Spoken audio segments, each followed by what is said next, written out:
오늘 우리가 함께 나누신 말씀은 이제 누가복음 8장의 말씀으로 예수님께서 이제 갈릴리에서 사역하시는 일들을 하나씩 기록하고 있는 말씀입니다. 두 가지의 이야기가 나옵니다. 예수님의 그 어머니와 동생들이 예수님을 찾아왔을 때 예수님께서 보여주신 모습, 그리고 그 이후에 제자들을 데리고 배에 오르셔서 반대편 갈릴리 호수 반대편 마을로 넘어가려고 할 때에 일어난 일들을 기록하고 있습니다. 이 두 사건, 이 기록들의 공통점이 무엇이냐면 바로 공관복음 세 복음서에 모두 나타나 있는 이야기라고 하는 것입니다. 어찌 보면 오늘의 말씀이 짧을 수 있고 간결한 말씀이지만 이 말씀들이 공관복음 세 군데에 마태, 마가, 누가복음에 다 적혀 있다는 것은 매우 우리에게 중요한 말씀이라는 뜻입니다. 오늘 이 말씀을 통해서 하나님의 큰 은혜를 받기를 원합니다.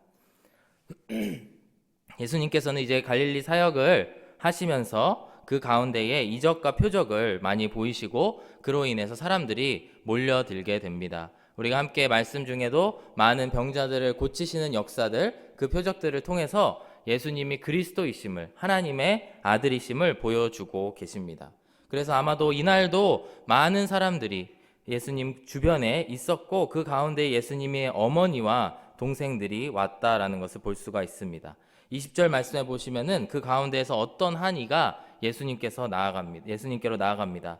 어떤 이가 말하되 당신의 어머니와 동생들이 당신을 보려고 밖에 서 있나이다. 그러나 그 무리들로 인해서 그들이 가까이 갈 수 없다라고 하는 것입니다. 여러분들은 이 어떤 이라고 하는 사람이 누군지 우리가 잘 모르지만 이 사람의 이러한 행동에 대해서 어떻게 생각하십니까? 저는 읽으면서 어려서부터 이 말씀을 보면서 참 친절한 사람인 것 같다.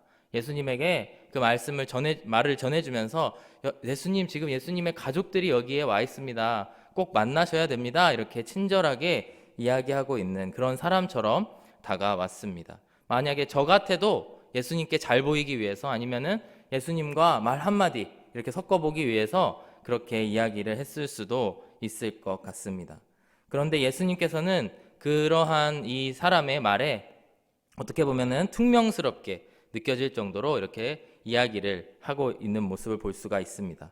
오늘 우리가 읽은 누가복음의 말씀은 좀 간결하게 설명이 되어 있지만 같은 말씀을 마태복음 12장 48절에서는 이렇게 말씀하십니다. 말하는 사람에게 대답하여 이르시되 누가 내 어머니이며 내 동생들이냐 하시고, 즉 예수님께서는 상당히 단호하게 이 말씀을 하고 계신 것입니다. 예수님께서 하고 계신 말씀이 무엇이냐면 어머니와 그리고 동생들과의 혈연적인 관계를 부정하는 그런 이야기를 하고 있는 것이 아닙니다.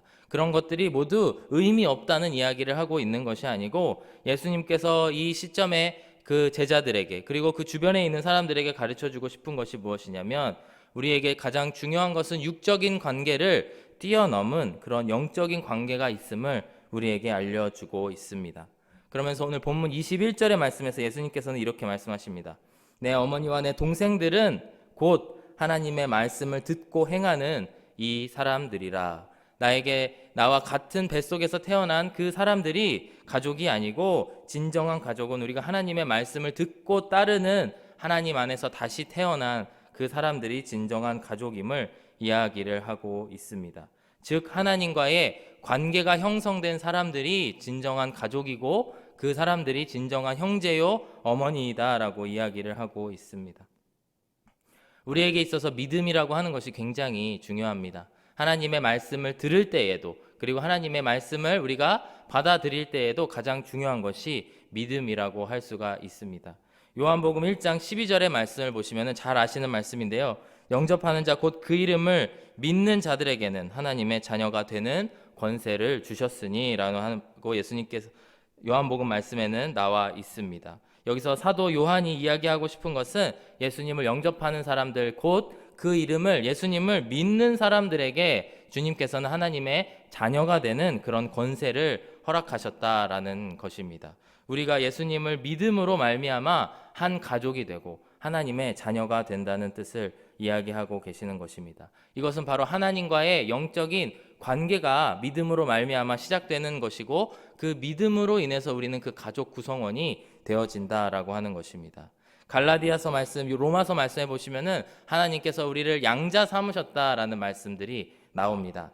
갈라디아서 4장 6절의 말씀을 보시면은 너희가 아들임으로 하나님이 그 아들의 영을 우리 마음 가운데 보내사 아빠 아버지라 부르게 하셨느니라. 우리가 하나님의 아들이 되었고 그렇기 때문에 그 아들 즉 예수 그리스도의 영이 우리 가운데에 임할 수 있다. 그것이 자녀들에게 주어진 특권이고 그로 말미암아 우리가 하나님 아버지를 아빠라고 부를 수 있게 되었다라는 것입니다. 로마서 8장 14절과 15절 말씀에도 보시면 무릇 하나님의 영으로 인도함을 받는 사람은 곧 하나님의 아들이라. 너희는 다시 무서워하는 종의 영을 받지 아니하고 양자의 영을 받았으므로 우리가 아빠 아버지라 부르짖느니라. 이것이 바로 하나님과 그 영적인 관계를 맺은 믿음으로 말미암아 예수님을 믿음으로 말미암아 관계를 맺은 사람들에게 주어지는 특권이라고 하는 것입니다. 양자 삼아주신 예수님 그리고 그 아들 하나님의 아들이 되어진 우리들의 특권을 이야기하고 있습니다. 여러분 주변에는 누군가를 입양한 가정을 보신 적이 있으신가요? 제가 한국에 있는 저희 가족과 가까운 분 중에 한 분도 딸을 입양한 분을 알고 있습니다. 그리고 이게 TV에도 보면은 한 연예인이 입양을 많이 하는 그 연예인의 그런 간증을 들은 적도 있고요. 그러면서 그 입양이 어떤 것인지를 새삼 옆에서 이게 바라보게 되는 그런 일들이 있었습니다. 그런데 일반적으로 양자란 그 양 부모를 많이 닮았을까요? 안 닮았을까요? 보통 안 닮았죠. 예, 그래서 한 연예인의 간증에서 딸을 입양하였는데 그 딸이 점점 자라면서 엄마랑 쏙 닮아서 너무나 신기하고 감사했다. 그런 이야기를 들은 적이 있습니다. 입양된 아이들은 사실 그 육적으로 연결되어 있지 않기 때문에 그 부모를 닮지 않는 것이 사실 상식적으로 맞는 이야기라고 할 수 있습니다. 반대로 닮았다면 그것이 특별한 것이다라는 것입니다. 그러므로 우리가 생각해 볼 것은 양자된 우리들, 법적으로는 하나님의 자녀가 되고 하나님의 딸이 되었지만 우리의 사실 겉모습은 그리고 우리의 모습들은 전혀 하나님을 닮지 않는 우리들의 모습을 볼 수가 있습니다. 하지만 우리가 자녀된 특권을 가지고 하나님께 다가가고 자녀된 권세로서 주님과의 관계 속으로 나아갈 때에 우리에게 주어지는 축복이 무엇이냐면 점점 하나님을 닮아가는 축복들을 누리게 된다라는 것입니다. 부부는 닮는다라는 말을 자주 듣습니다. 전혀 다르게 생긴 두 사람, 그리고 전혀 가족 관계가 없는 두 사람이 만나서 함께 시간을 보냄으로 말미암아 같이 밥을 먹고 함께 이야기를 하고 얼굴을 마주봄으로 말미암아 표정이 비슷해지고 또 서로 하는 반응들이 비슷해지고 그래서 부부가 닮아져 간다라는 이야기를 자주 살면서 듣게 됩니다. 이와 마찬가지로 하나님께서는 우리를 신부로 삼아주셨다. 성경은 이야기를 하고 있습니다. 하나님께서는 법적으로 우리를 양자 삼아주시고 우리를 입양하여 주신 아버지임과 동시에 우리를 하나님의 신부로 아내로 삼아주신 분이 바로 우리 예수님 하나님이시라는 것을 이 시간 꼭 기억하기를 원합니다. 오늘의 이 말씀을 통해서 예수님께서 이야기하고 싶으신 것은 무엇이냐면 우리가 가장 인생의 중요한 것은 하나님의 가족이 되는 것이고 하나님과의 영적인 그런 관계를 세워가는 것이다 라고 하는 것입니다. 그리할 때에 우리가 말씀을 들을 때에 반응할 수가 있고 그 말씀에 따라 살아갈 수 있는 그런 능력들을 우리들에게 허락하여 주시는 줄로 믿습니다. 우리가 하루하루 말씀을 따라 살아가면서 정말 하나님 닮기를 소망하시는 저와 여러분들이 되시기를 간절히 바랍니다. 21절의 말씀을 다시 한번 보시면 내 어머니와 내 동생들은 곧 하나님의 말씀을 듣고 행하는 이 사람들이라. 그러면서 우리가 한번 돌이켜봐야 될 것은 얼마나 내가 하나님의 말씀을 듣고 사는가, 내가 얼마나 하나님의 말씀을 듣고 행하고 사는가라는 것을 이 시간 꼭 기억하기를 원합니다. 그리하여서 하나님의 자녀답게 그리고 동시에 하나님의 신부답게 가족답게 살아가시는 저와 여러분들이 되기를 간절히 바랍니다. 로마서 8장 35절의 말씀을 보시면은 누가 우리를 그리스도의 사랑에서 끊으리요 환난이나 곤고나 박해나 기근이나 적신이나 위험이나 칼이랴 라고 이야기를 하고 있습니다. 이 말씀의 핵심이 무엇이냐면 이 세상의 그 어떤 것도 우리를 자녀 삼아주신 신부 삼아주신 그 그리스도의 사랑에서 그 관계를 끊을 수 없다라는 것을 말씀하고 있는 것입니다. 비록 오늘은 제가 아직은 하나님의 법적인 자녀가 되었지만 아직은 하나님의 자녀된 모습을 갖지 못한 사람의 모습일지라도 날마다 주님 앞에 하나님 말씀을 행하고자 나아가시면서 점점 더 하나님의 가족다워지고 하나님을 닮아가고 예수님을 닮아가는 저와 여러분들이 되기를 간절히 바랍니다. 이어서 22절 이하의 말씀을 보시면은 또 다른 이야기가 나옵니다.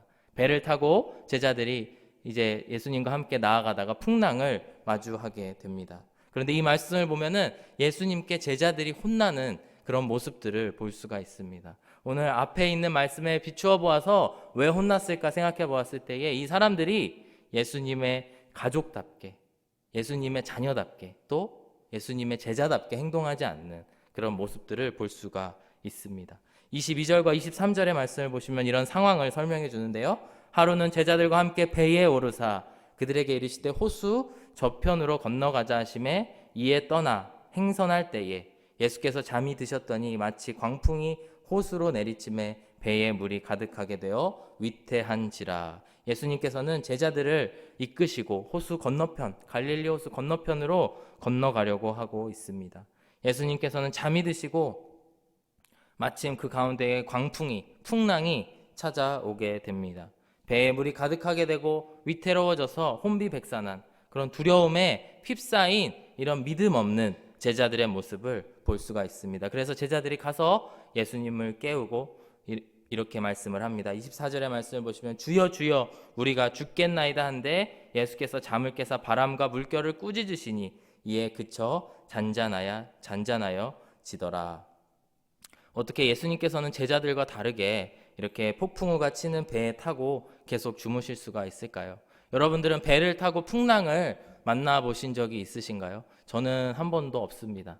다만 그런 배를 타본 사람의 이야기를 들어본 적은 있는데 배가 거의 90도가 꺾이도록 이렇게 풍랑을 치는 배에 타신 한 목사님의 이야기를 본문 말씀을 설교하시는 걸 들은 적이 있는데 정말 그 여운이 약 3일 동안 가서 3일 동안 거의 혼이 빠지다시피 해서 정말 살아갈 수밖에 없었다라는 이야기를 들은 적이 있습니다. 그렇게 엄청나게 큰 파도가 치고 풍랑이 이는 가운데에 예수님께서는 어떻게 주무실 수 있었을까? 오히려 이 제자들의 모습을 보고 공감이 되지 예수님의 모습을 보면서 공감이 되지 않는 그런 느낌이 들기도 합니다. 여러분들께서는 한국에서 고등학교를 나오신 분들 같은 경우에는 수학여행을 이제 고등학교 졸업하기 전에 한 번씩은 가게 됩니다. 여러분들은 어디로 수학여행을 가셨나요? 제 부모님 세대나 제 윗세대는 경주로 가셨다라는 분들이 많이 있고 부산으로 가셨다. 혹은 저 지방에 살고 있는 제 동생들은 서울로 수학여행 왔다 이런 이야기를 들은 적이 있는데요. 저는 제주도로 수학여행을 갔습니다.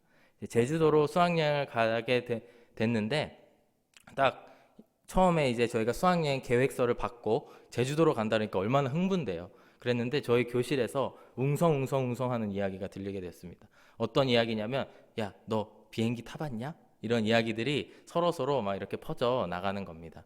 그래서 저희 반에서는 제 기억으로는 대략 한 5, 6명 빼고는 어떻게 한 번씩 다 비행기를 국내선이든 국제선이든 타봤더라고요.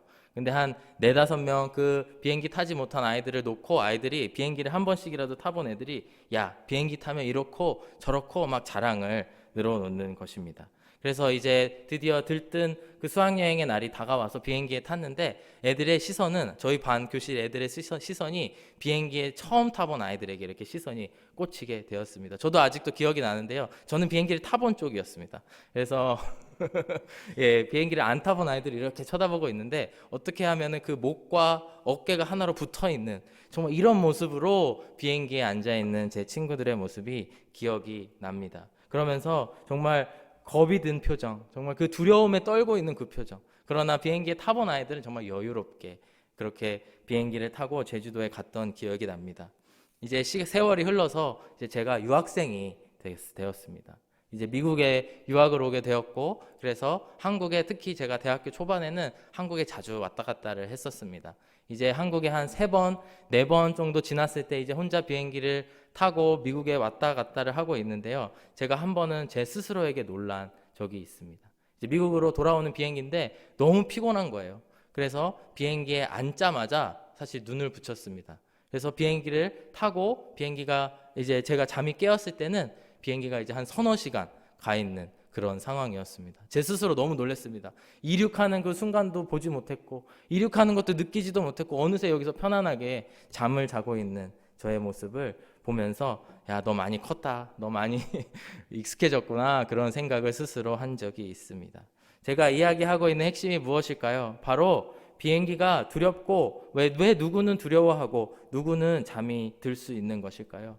많은 사람들이 폭풍우를 경험을 하지만 그 가운데에서 살아계신 하나님과 함께 계시다면 그분이 우리를 인도해 주시는 그 믿음으로 우리가 평안을 누릴 수 있는 줄로 믿습니다. 예수님께서 그 배에 평안히 계실 수 있었던 것은 그분이 스스로 전능자이신 것을 또 있지만 동시에 그 하나님께서 인도하시는 그 자연을 주관하시는 하나님을 정확히 알고 있었기 때문에 그 말씀을 알고 있었기 때문에 예수님께서는 평안하게 주무실 수 있었다라고 하는 것입니다.